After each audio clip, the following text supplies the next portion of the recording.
اعوذ باللہ من الشیطان الرجیم بسم اللہ الرحمن الرحیم۔ حدیث نمبر 23 ہم آج پڑھیں گے چند صحابہ کے فضائل۔ حضرت صلی اللہ علیہ وسلم نے کچھ صحابہ کے بائی نیم فضائل بیان کیے ہیں اور یہ حدیث جامعہ ترمذی کی ہمارے سلیبس میں شامل ہے۔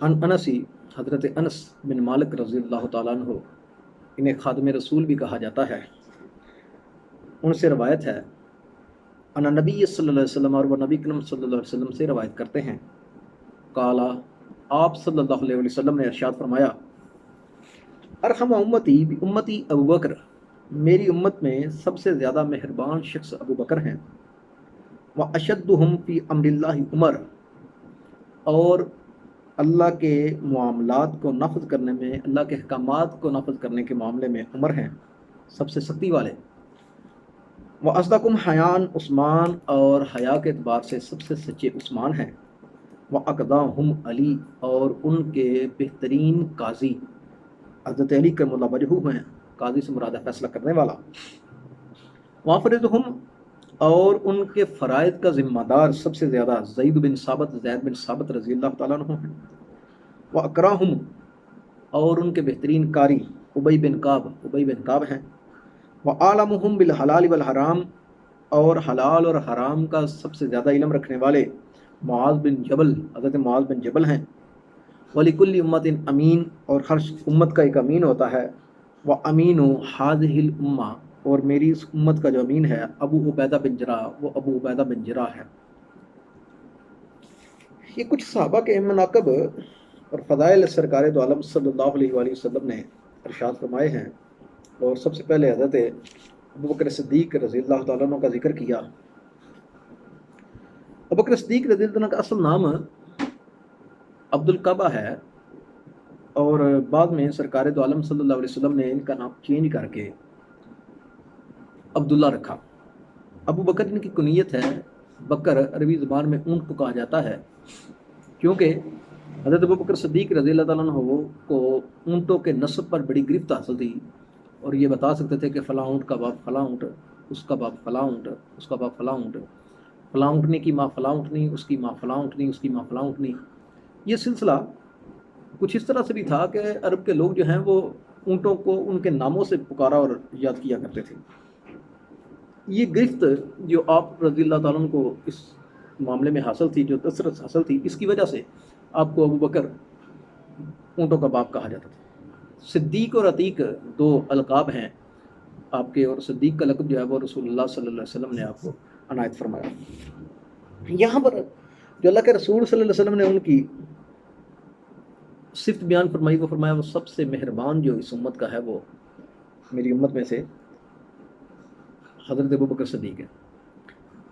مہربانی ان کی سے کیا مراد ہے کہ آپ انتہائی شفیق شخصیت ہے، اور اسلام کے بارے میں، اسلام کی خدمات کے حوالے سے ہم دیکھیں تو قربانیاں دینے میں سب سے اولین جو شخصیت ہمیں نظر آتی ہے وہ حضرت ابو بکر صدیق رضی اللہ تعالیٰ عنہ کی نظر آتی ہے۔ نبی کریم صلی اللہ علیہ وسلم کے اعلان نبوت سے لے کر آپ صلی اللہ علیہ وسلم کے پردہ فرما جانے کے بعد تک، اور پھر خلافت کی ذمہ داریاں اور اپنے اس دنیا سے وصال تک، حضرت ابو بکر صدیق رضی اللہ عنہ نے جو قربانیاں دیں وہ سنہری روپ میں لکھنے کے قابل ہیں۔ غار ثور میں قیام، مسلمہ کذاب کے خلاف جہاد، قرآن کو کتابی شکل دینے کے لیے تودع، اور امت کو اس وقت میں بیڑا اٹھانا جب سارے صحابہ جو ہے وہ رسول اللہ صلی اللہ علیہ وسلم کی اس دنیا سے پردہ فرما جانے کی وجہ سے ڈگمگا چکے تھے، تو یہ ساری کی جو کاوشیں ہیں حضرت ابو بکر صدیق رضی اللہ عنہ کی، وہ قابل غور ہیں۔ پھر جنگ تبوک کا وہ واقعہ بڑا مشہور ہے کہ عمر رضی اللہ عنہ فرمایا کرتے تھے ہر موقع پہ ابو بکر مجھ سے آگے گزر جاتا ہے، تو آج نہ میں آگے گزروں گا۔ تو گھر کا سارا سامان لے کے نا جہاد کے لیے آدھا سامان لے کے چلے گئے رسول اللہ صلی اللہ علیہ وسلم کے پاس، تو اللہ کے رسول نے سوال کیا، عمر کیا لے کے آئے ہو، کیا چھوڑ کے آئے ہو، کیا لے کے آئے ہو؟ کہنے لگے میں نا یا رسول اللہ گھر کا آدھا سامان لے آئے ہوں اور آدھا چھوڑ کے آئے ہوں۔ کچھ دیر بعد ابو بکر صدیق آئے گا تو سرکار صلی اللہ علیہ وسلم نے کوسچن ہی چینج کر دیا، آپ نے فرمایا کہ ابو بکر کیا چھوڑ کے آئے ہو؟ تو حضرت ابو بکر صدیق رضی اللہ عنہ فرمانے لگے یا رسول اللہ، اللہ اور اس کے رسول کا نام چھوڑ کے آیا ہوں۔ تو تو اسی پہ پھر وہ اقبال اسے اپنے جملوں میں ڈالتا ہے نا، پروانے کے لیے شمع بلبل کو پھول بس، صدیق کے لیے ہے خدا کا رسول بس۔ پھر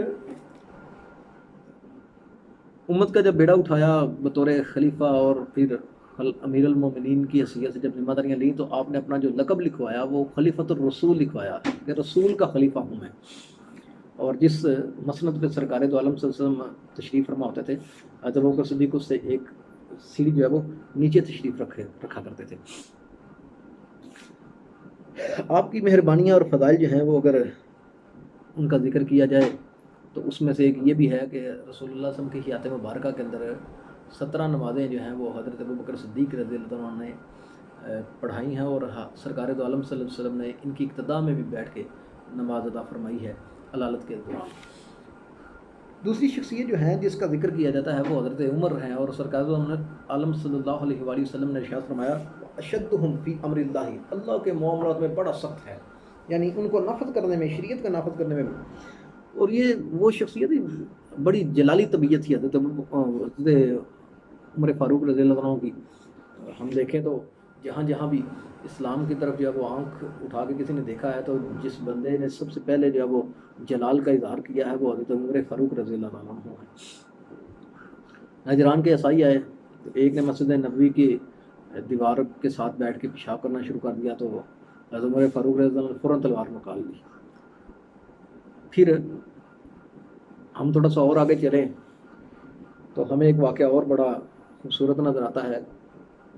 منافق تھا اور یہودی کے ساتھ اس کا کچھ لین دین ہوا، تو رسول اللہ صلی اللہ علیہ وسلم کے پاس آئے تو فیصلہ کروایا، تو اللہ کے رسول صلی اللہ علیہ وسلم نے جو فیصلہ تھا وہ اس یہودی کے حق میں دیا۔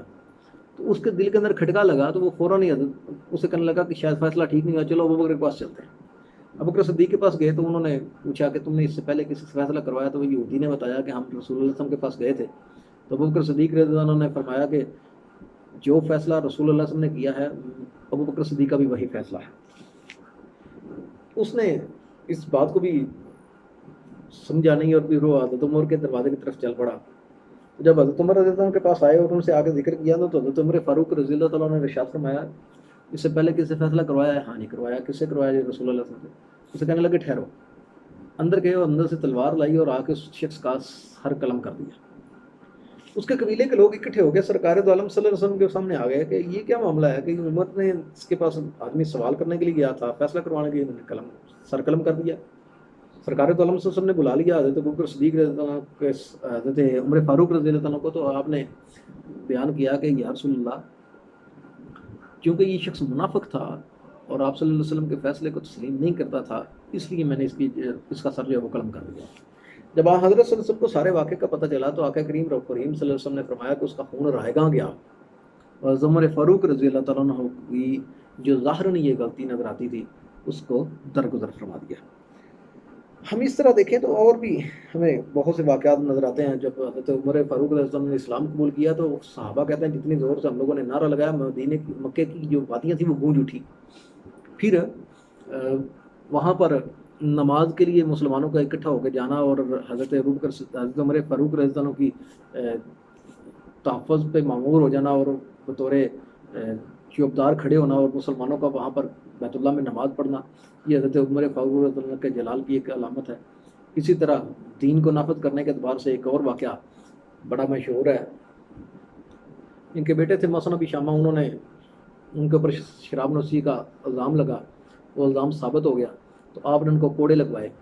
تو وہ جو کوڑے لگ رہے تھے تو اسی دوران ابھی کچھ کوڑے رہتے تھے کہ ان کی جو وہ روح پرواز کر گئی، تو آپ رضی اللہ عنہ نے ان کو دفن کیا، اور دفن کرنے کے بعد جب کفن دفن ہو گیا تو ان کی قبر کے اوپر کوڑے برسائے باقی جو ماندہ تھے، تاکہ قیامت کے روز یہ نہ ہو کہ امت نے جو ہے وہ سزا پوری نہیں کی۔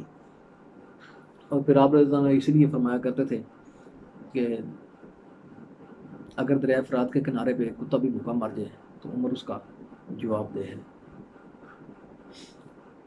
تیسری شخصیت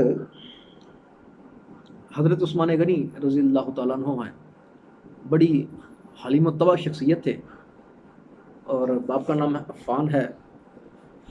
حضرت رسول اللہ صلی اللہ علیہ وسلم کے ساتھ ان کی ایک بڑی نسبت ہے، اور وہ نسبت یہ ہے کہ 2 بیٹیاں رسول اللہ صلی اللہ علیہ وسلم کی یک بعد دیگرے ان کے نکاح میں رہیں، رقیہ اور ام کلثوم، اور اسی وجہ سے آپ کو ذو النورین، دو نوروں والا کہا جاتا ہے۔ اور یہ وہ شخصیت ہیں جنہوں نے ہجرت کی تھی حبشہ کی بھی، اپنے خاندان بیوی بچوں سمیت، اور مدینے کی بھی، اس وجہ سے آپ کو ذو الہجرتین، دو ہجرتوں والا بھی کہا جاتا ہے۔ رسول اللہ صلی اللہ علیہ وسلم کا فرمان ہے، عائشہ فرماتی ہیں کہ ایک دفعہ ایسا ہوا کہ سرکار دو عالم صلی اللہ علیہ وسلم تشریف فرما تھے، اور گھر میں نا آپ نے ٹانگیں اپنی جو ہے وہ پھیلائی ہوئی تھیں، اور ایک پنڈلی جو ہے وہ تھوڑی سی ننگی بھی تھی۔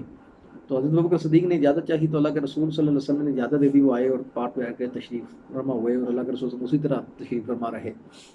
کچھ دیر کے بعد حضرت عمر آئے، انہوں نے بھی اجازت چاہی تو رسول اللہ صلی اللہ علیہ وسلم نے ان کو بھی اجازت دے دی، وہ بھی آئے اور اسی طرح آ کے بیٹھ گئے، اور آپ سے اسی طرح تشریف فرما رہے۔ عائشہ فرماتی کچھ دیر کے بعد حضرت عثمان نے اجازت چاہی تو رسول اللہ صلی اللہ علیہ وسلم نے فرمایا ٹھہرو، اور آپ سے فوراً اپنی ٹانگوں کو سمیٹ لیا، پنڈلی کو ڈھانپ لیا، اور اس کے بعد حضرت عثمان کو اندر آنے کی اجازت دی، وہ آئے اور تشریف فرما ہوئے۔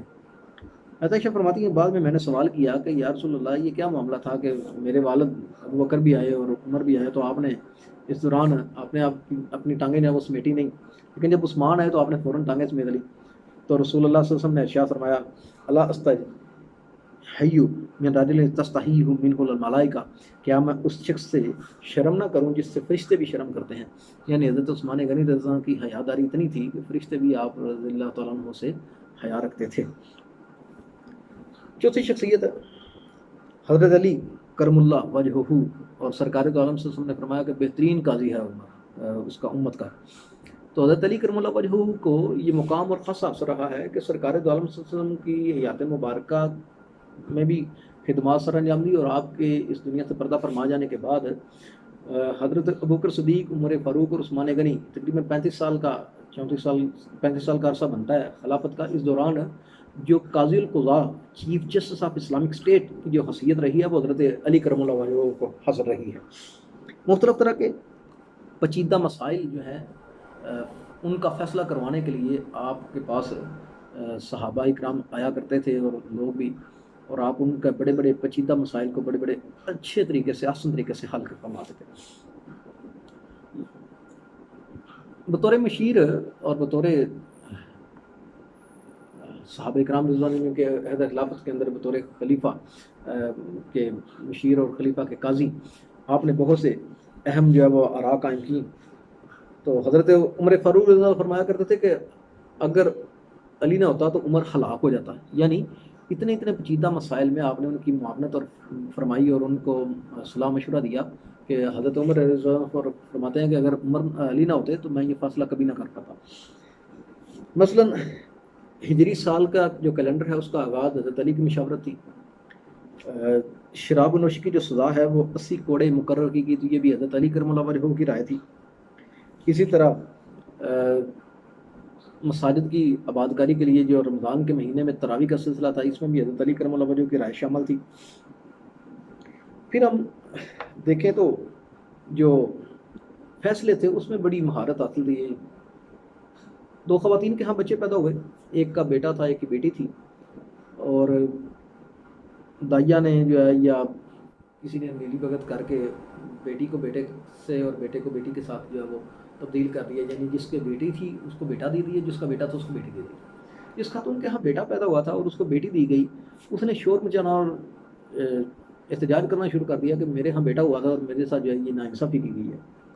معاملہ چلتا چلاتا حضرت علی کرم اللہ وجہہ کی بارگاہ اقدس کے اندر آ گیا۔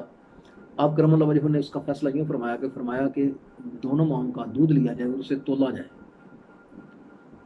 جس کا دودھ بھاری ہوگا بیٹا اس کا ہے۔ لوگ بڑے حیران ہوئے کہ یہ کیا معاملہ ہے اور یہ کیسے ہے؟ تو آپ رضی اللہ تعالیٰ عنہ نے ارشاد فرمایا، اللہ قرآن کے اندر کہتا ہے کہ بیٹی کا ایک اور بیٹے کے 2 حصے، تو یہاں پر بھی خالق نے وہی اسلوب اختیار کیا ہے۔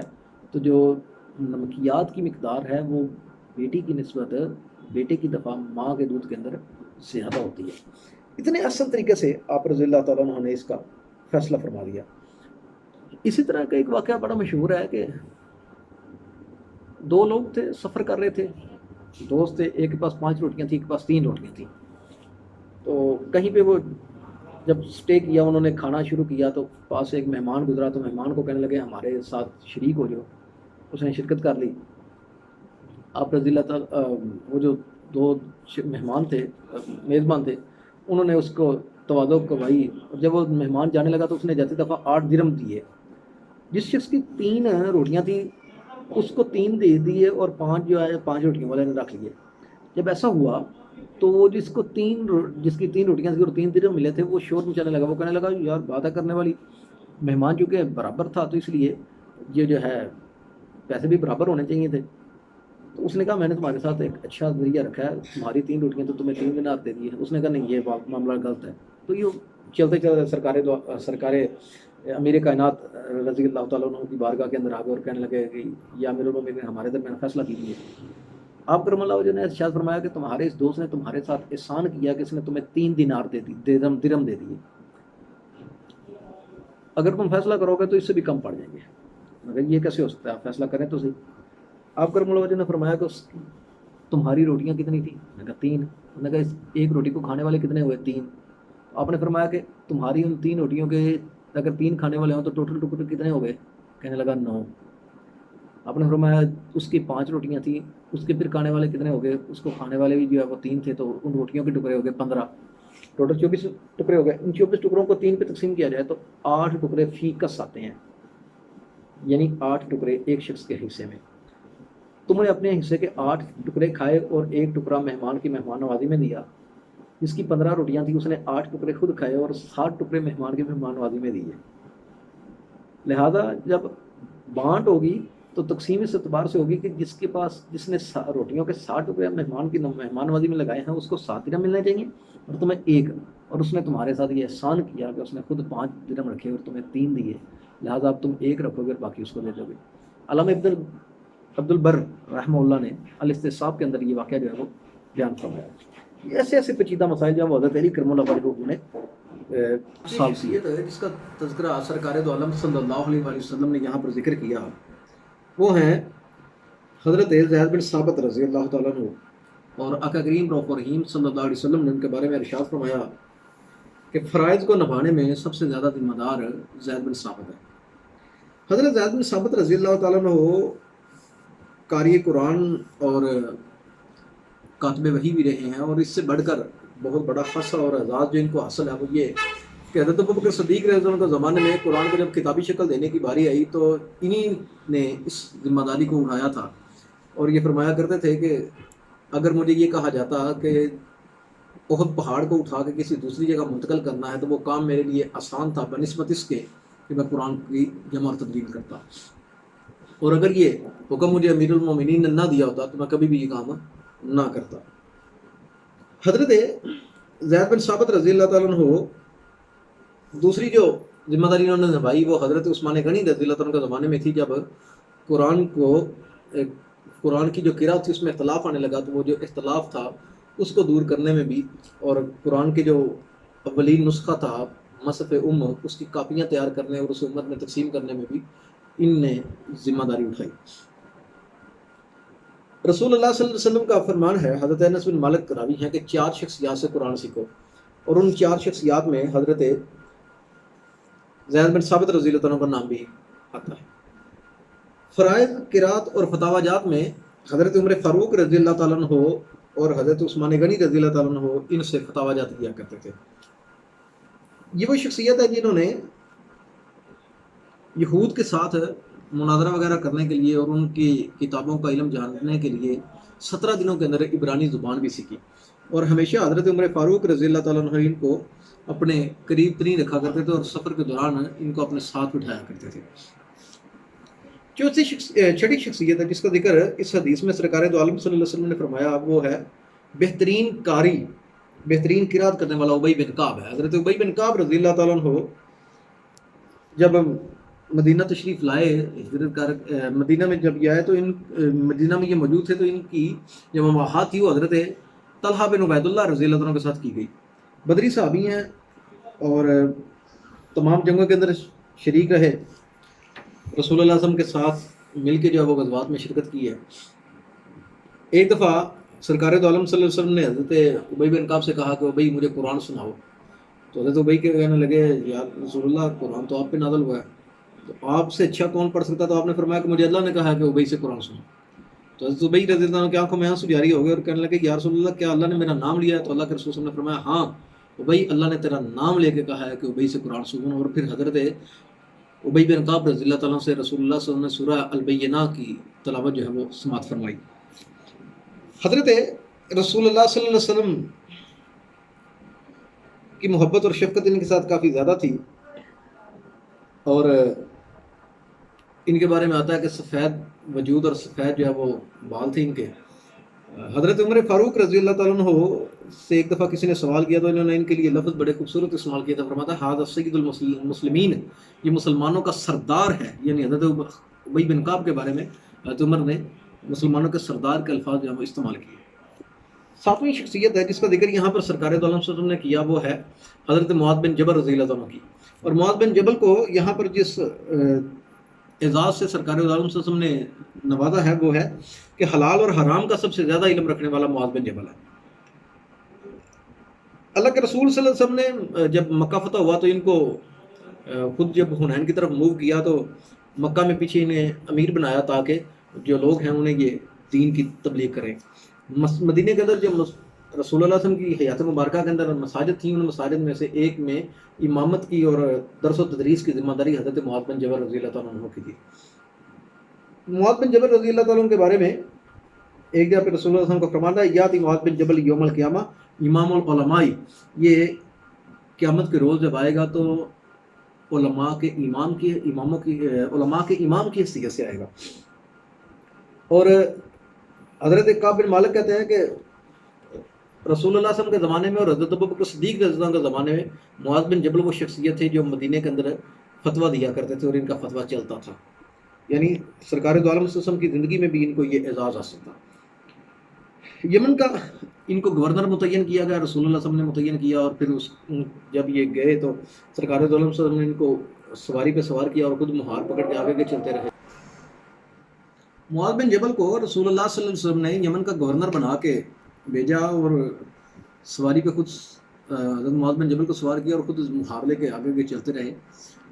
اور جب مدینے سے باہر نکلے تو اللہ کے رسول صلی اللہ علیہ وسلم نے سوال کیا کہ معاذ لوگوں کے درمیان فیصلہ کیسے کرو گے؟ کہنے لگے یا رسول اللہ میں قرآن سے فیصلہ کروں گا۔ اللہ کے رسول نے فرمایا اگر تمہیں وہ قرآن سے نہ ملے تو کہنے لگے میں آپ صلی اللہ علیہ وسلم کے فرمودات اور سنت کی روشنی میں فیصلہ کروں گا۔ تو اللہ کے رسول صلی اللہ علیہ وسلم نے فرمایا اگر تمہیں اس کے بارے میں کوئی حدیث یا سنت بھی معلوم نہ ہو تو پھر تو کہنے لگے اللہ کے رسول پھر میں اجتہاد کروں گا قرآن اور سنت کو سامنے رکھ کے۔ تو رسول اللہ صلی اللہ علیہ وسلم کے اس عمل سے بڑے خوش ہوئے اور اس کا ان کو دعائیں بھی دی۔ اسی طرح جب قرآن کو سیکھنے کا ذکر ہوا تو 4 شخصیات جن کو اللہ کے رسول نے فرمایا تھا کہ ان سے قرآن سیکھو، حضرت سالم بن مولا بھی حذیفہ اور حضرت عبداللہ بن مسعود ابی بن کعب۔ تو چوتھی شخصیت جو ہے وہ حضرت معاذ بن جبل رضی اللہ تعالیٰ عنہ کی بھی ہے۔ 8واں شخصیت جس کا ذکر اس حدیث میں رسول اللہ صلی اللہ علیہ وسلم نے کیا وہ حضرت ابو عبیدہ بن جراح رضی اللہ عنہ کا ہے، جن کو بطور امین الامت کہہ کے پکارا جاتا ہے۔ یہ شارٹ قسم بھی اکثر اوقات آ جاتا ہے کہ امیر الامت کن کو کہا جاتا ہے۔ اور حضرت ابو عبیدہ بن جراح رضی اللہ تعالیٰ عنہ جو تھے یہ عشرہ مبشرہ صحابہ کے اندر شامل ہیں۔ ایک دفعہ نجران کے کچھ عیسائی آئے اور انہوں نے کہا کہ ہمارے ساتھ کسی ایسی شخص کو بھیجے جو جہاں جا کے ہمارے ساتھ وہاں دین کی تبلیغ کرے۔ تو رسول اللہ صلی اللہ علیہ وسلم نے فرمایا میں تمہارے ساتھ ایسے شخص کو بھیجوں گا جو اس امت کا امین ہوگا۔ تو حضرت ابو عبیدہ بن جراح رضی اللہ تعالیٰ عنہ کو رسول اللہ صلی اللہ علیہ وسلم نے ان کے ساتھ اٹیچ کیا۔ حضرت ابو عبیدہ بن جراح رضی اللہ عنہ کی خدمات کے حوالے سے اگر ذکر کیا جائے تو ایک بہت بڑی خدمت جو تحفظ رسالت اور دفاع رسالت ہے۔ جنگ احد میں جب رسول اللہ صلی اللہ علیہ وسلم کے اوپر ہر طرف سے بچھاڑ ہو رہی تھی تیروں اور تلواروں کی، تو حضرت ابو عبیدہ بن جراح رضی اللہ عنہ آپ صلی اللہ علیہ وسلم کے دفاع میں مشغول تھے۔ اسی دوران سرکار دو عالم صلی اللہ علیہ وسلم کو آپ صلی اللہ علیہ وسلم کے رخسار اقدس کے اندر تلوار کی کچھ کڑیاں جو ہیں وہ چبھ گئیں اور پھنس گئی اور وہ نکل نہیں تھیں۔ تو حضرت ابو عبیدہ بن جراح رضی اللہ عنہ وہ خوش نصیب صحابی رسول ہیں جنہیں یہ اعزاز حاصل ہوا کہ رسول اللہ صلی اللہ علیہ وسلم کا آپریشن حضرت ابو عبیدہ بن جراح نے کیا۔ آپ نے اپنے دانتوں سے وہ کڑیاں جو ہیں وہ کھینچی اور نکالی اور اس کے نتیجے میں ان کے اپنے 2 دانت جو ہیں وہ ٹوٹ گئے۔